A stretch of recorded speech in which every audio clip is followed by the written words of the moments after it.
Good evening, ladies and gentlemen. Assalamualaikum warahmatullahi wabarakatuh. Uh, this evening, I'm going to talk about the topic on managing change. Managing change. This seems to be the very popular topic today because of the talk about reformasi, talk about turnaround management, and the very many failures that business are facing, companies are facing in the market today. For example, you have the mass problems, right? Until today, they have not been able to resolve the mass problem, and it continues to suffer losses. And the moment the company suffer losses, you will find that at the end of the day there will be retrenchment, jobs will be lost, thousands of jobs will be lost, the economy of the country will be affected, and it is simply because they cannot resolve what are the problems that the company is facing. So this is what it's all about in the word managing change. About 20 years ago, the word managing change has become popular. But today, if you look at the MBA program, the nearest topic to the word managing change is strategic management. Is how we go about in managing the changes that we are facing within the company, within the environment of the company, the market environment, the business environment, and which include the government changes. How do we go about in tackling the issues that arises out of these changes that we are facing? Now, we don't have a specific set skill for managers to conduct a change management because basically most of our managers are trained in managing the company, but not all of them could become an intervention consultant to ensure that relevant changes need to take place in order to turn around the company. And that's why we have these problems in most company. If you are going down to the drain, the negative trend are being set in, more often than not we resolve it by appointing new management team to that organization. But somehow, even though you send in a new management team, if the new management team does not have the technical know-how on how to intervene, how to conduct intervention, how to conduct change intervention, then they will be applying the same basic management principle, and that would not be able to resolve the problems that the company is facing. So ideally, all managers should be change management. All managers should be change agent. Now, how do you go about making all managers, including senior managers, CEOs, supervisors, to be agents of change? First, they must know their own performance. They should be able to measure their own performance. Are they performing up to the standard expected of them? Can they measure the problems that they themselves are facing to ensure the sustainability of their management? Now, if they are not trained in this particular area, then you find that they are not as good as what it should be, where the change is almost automatic, delivered by all managers, senior managers and CEOs. Unfortunately, if they're not trained, they're not being exposed, they're not cultured to do that sort of job, to do this sort of measurement, it would not lead to positive development of the company.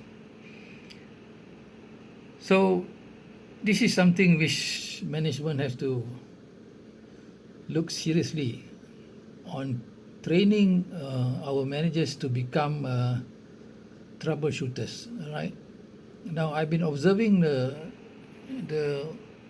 motor vehicle workshops. You'll find they have about probably 15 mechanics in the workshop.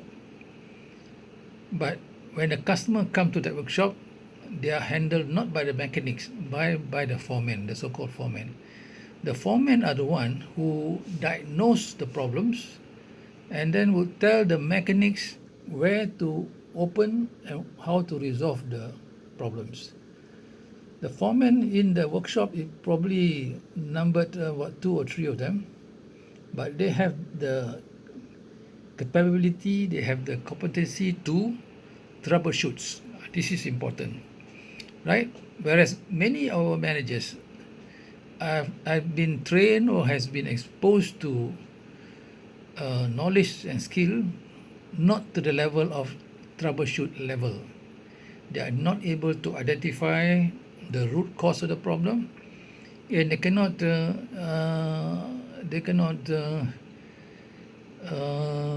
affect changes which is necessary for the business to turn around or to generate positive results.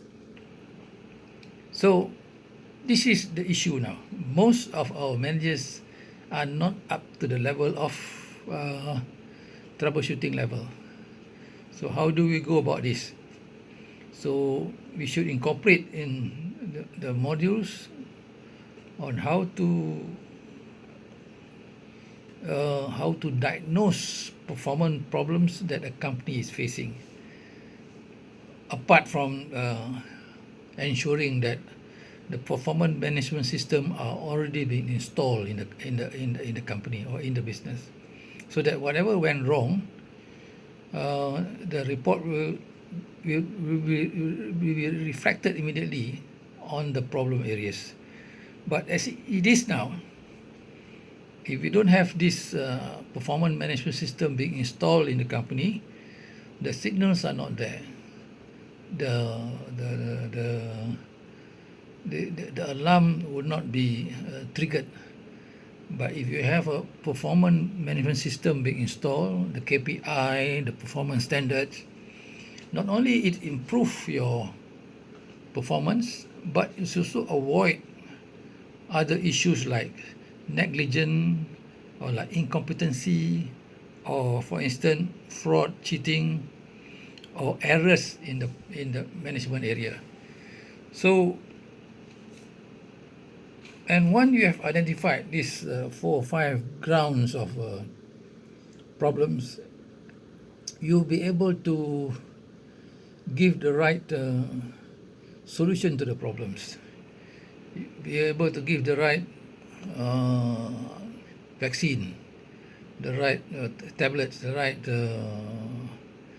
shall we say antidotes to the problem. For instance, if you can identify the fraud and cheat, the best way is to submit a report to the police to take criminal action.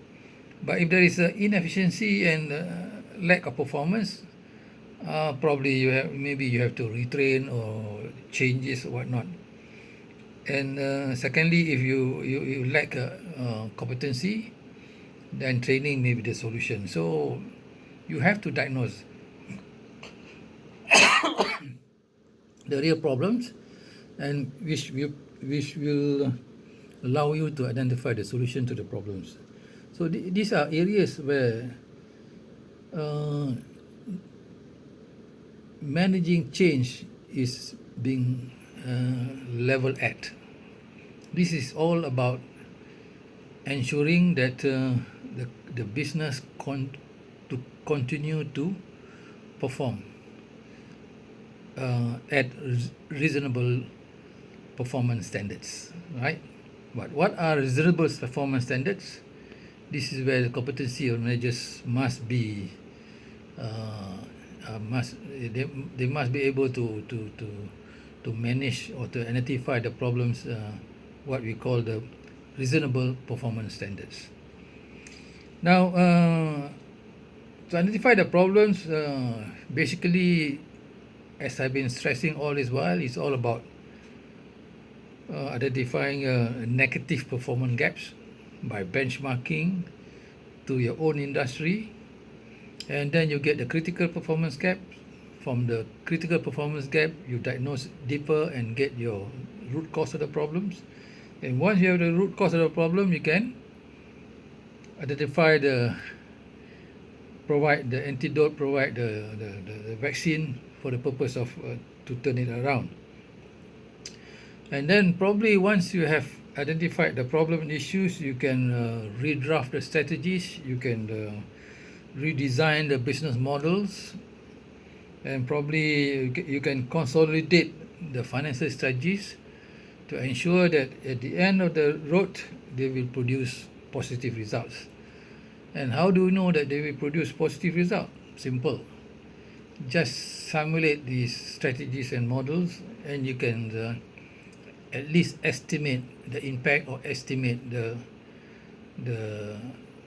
result that has been planned for the company. So, in a nutshell, you start diagnosing your company step by step, looking initially at the income statement, the performance area. And the best way to look at the performance area is this has been ignored all this while. It's a simple model like the cost volume profit analysis. I think this is very simple, but most managers are not able to fully utilize the model. In fact, the model can if you understand the model well, you can really appreciate the performance problem that you are facing vis-a-vis to your industry standards. Then you go down to the capital strategies, from working capital to fixed capital to sources of fund and to cash flow. Now, if you compare these departments against the industry standard, you will find the gaps, performance gap, that rising of the diagnosis. And then once you have got the problem, you can probably remedy it with the appropriate solutions. So, and then you can establish the strategies and the models, and integrate all these strategies and model to ensure that along at the end of the line, your return on investment, return on capital, return on equity is as good as ever. All right, I like to mention this word that Hilton groups in America are producing the ROE of 900%, meaning for the beginning of the year, every dollar that they put in the company, they will generate $9 at the end of the year. You just imagine how much return they could generate. But provided, of course, they have the right strategies, the right models built in the management system of the company. Now, if Hilton can do it, so can the others. But unfortunately, we have so much leakages, bleeding, and leaking experience or suffered by our companies, and it is due to lack of competency among our senior managers. So, ladies and gentlemen, let me highlight again the importance of managing change. It is because if you don't manage the change, if you doesn't look at it positively, continuously, the company, the business that you are running would deteriorate and probably go down to the drain without you realizing it. Now, if you monitor performance, if you do corrective action, remedial measures, I am sure that your business will continue to flourish, to be able to generate the return expected by all the stakeholders. So this is important issue, and every managers must try to learn the tools and the strategies in ensuring that the company remains healthy and progressively growing. Thank you for listening. Assalamualaikum.